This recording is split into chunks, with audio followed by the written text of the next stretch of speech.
Alright, hey everybody, it's Kevin McCarthy here. And Lauren Veneziani McCarthy. And we are a married film critics who got married. We met in a movie theater in 2012, and we review movies every week here. If you're just finding us for the first time, you can go back and find older reviews for Ready Player One, Black Panther, Love, Simon, and more. Just click on the videos in the channel. Yes. So yeah, really excited to be here this week. We like talking about movies. Yeah, we really do.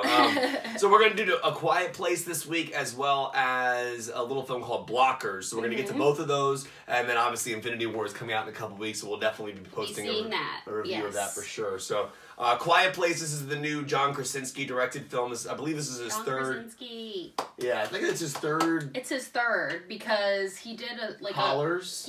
Hollers was his second, and his first one was like a smaller film that he did. Yeah. But the Hollers I really liked a lot. I thought Margot Martindale was great. The direction was good. Story was good. But this film is like new level for him and like puts him up in a different level in Hollywood, I think. Yeah. For directorial talent. And the basic premise here is it's pretty simple. It's basically post-apocalyptic, essentially. The idea is that a family is trying to survive from these creatures that are attacking based solely on sound. They can't see. They're some type of monster creature. We don't know why or how they got there, which I think is kind of cool. There are some little plot devices and things that are inside the basement of Krasinski's character that maybe give a little clues as to where they came from. If you look there, maybe you might be able to find some answers. But it opens up on day 89, and they have 3 children. Something tragic occurs, and then the movie kind of fasts forward to around over 400 days later, and we're kind of dealing with them and what they're trying to do and how their life is like at that moment. Yeah, and Emily Blunt's pregnant, and obviously in real life they're married in real life. Yeah.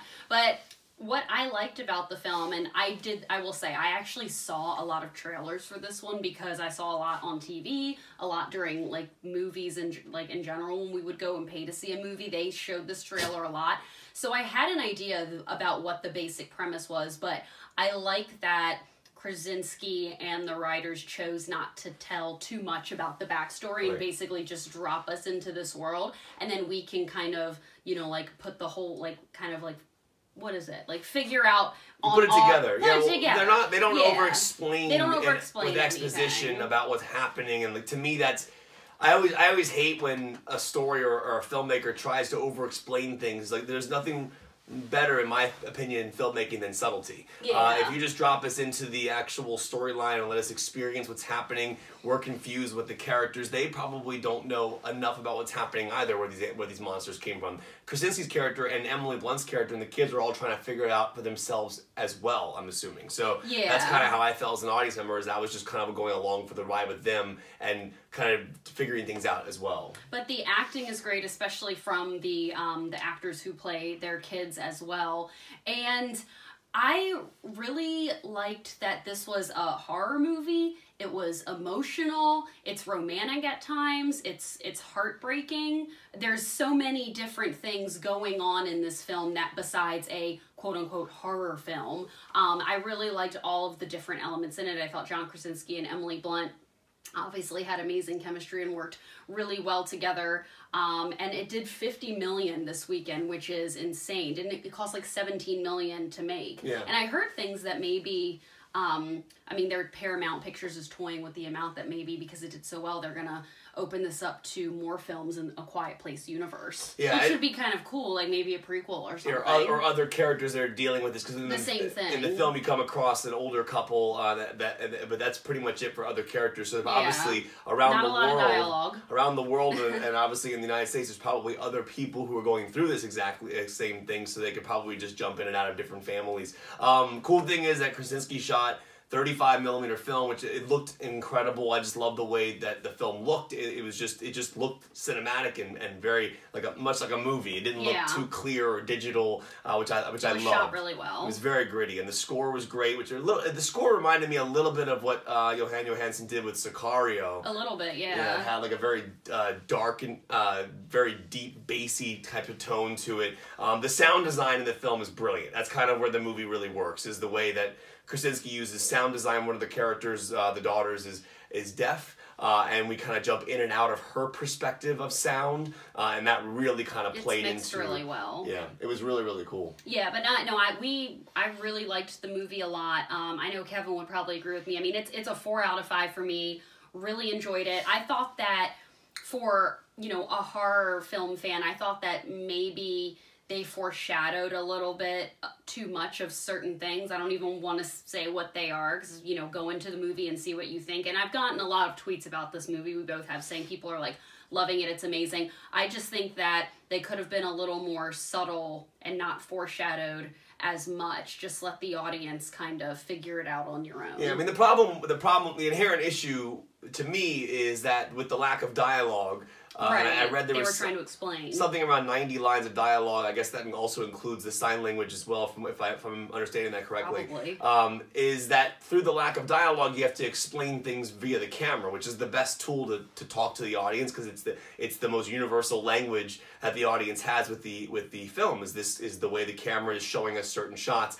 And in my opinion, I felt that the way Krasinski foreshadowed some of the moments with the camera, specifically on a staircase at one point, to me it shouted, hey, don't forget this important piece of information. It's going to be important later on. And to me, it just pulled me out of the movie, and it made me think that I was watching a movie. And to me, suspension of disbelief is the most key thing a filmmaker can have. When they lock you in, like the opening of the movie locks you in. You are in that world. You don't think anything else. The other thing that's interesting is when you're watching the movie, the audience, it kind of plays into how you perceive yourself as an audience member. You will not want to crunch your popcorn. Kevin was like going into his like gummies, and it was like the paper was crinkling. I was like, Kevin. Yeah, I had a bag of like, gummies, and I was trying to get in there, and like every time. And it's like bad, like it's so quiet. You literally hear everybody in the theater. Like definitely try and go to a quiet theater. Yeah, it is. It's interesting because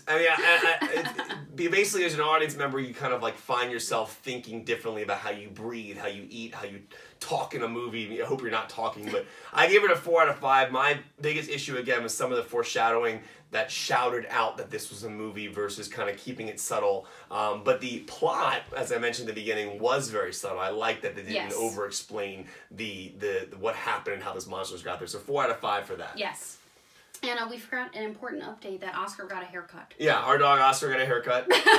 He's named after the Academy Awards. He just likes chilling here with us. He likes to be with us always. If you've seen the movie as good as it gets, that's a Brussels Griffin is the breed. He's like Brussels Griffin mix though. Yeah. He's not full on Brussels Griffin like that character is. Or right, that dog is. So we are working on keeping these shorter. So let's get to Blockers real fast. Blockers is the new R-rated movie starring John Cena as well as Leslie Mann and Ike Barinholtz.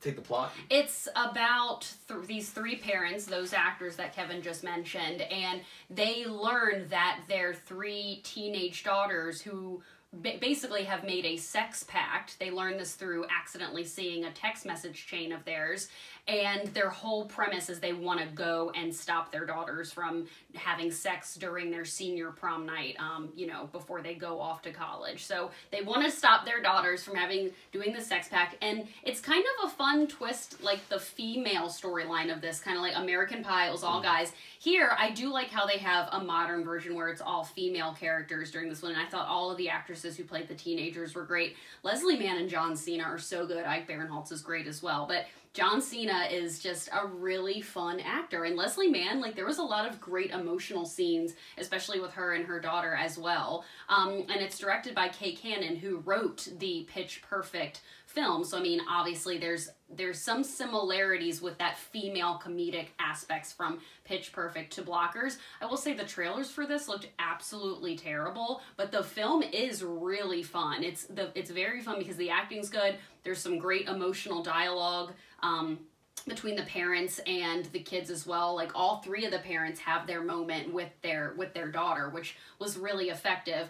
My only thing is there was 2 scenes of just not necessary gross out humor to get that, R rating, but just leave that out. Everything else, I think without those scenes, it probably would have been, better. Yeah, I thought the movie had a lot of great moments, and to me, the best moments in the film were the moments where it wasn't utilizing its R rating to a point. Like there's a scene with with John Cena that deals with a beer that I thought was just unnecessary. Like, what I mean by that beer is bong. I'm okay with gross out, raunchy humor in Yeah. movies, and I have no problem with it, but when it's necessary to the story or it makes sense with the character, that scene just didn't make sense as to what would be happening. I don't want to give Right. too much away. But also, I love the message of the movie, the concept of this double standard that when men make a pact like this, it's somehow acceptable, but when women do it, it's looked down upon. That's what the movie's essentially saying. Yeah. Because there's a scene with one of the wives, John Cena's wives,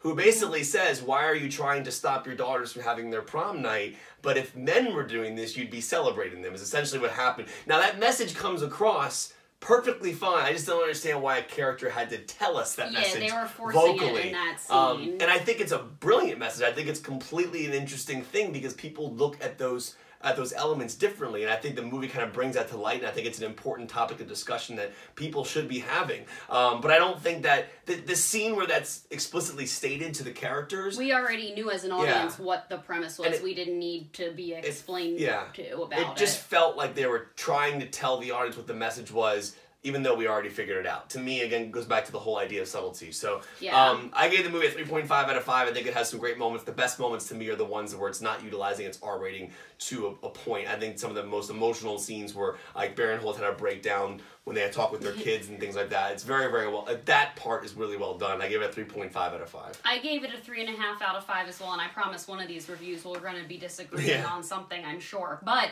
I was pleasantly surprised with the movie overall because, like, this is another one where I saw the trailer literally 10 times, and I said to myself, that trailer, the movie just looks absolutely ridiculous.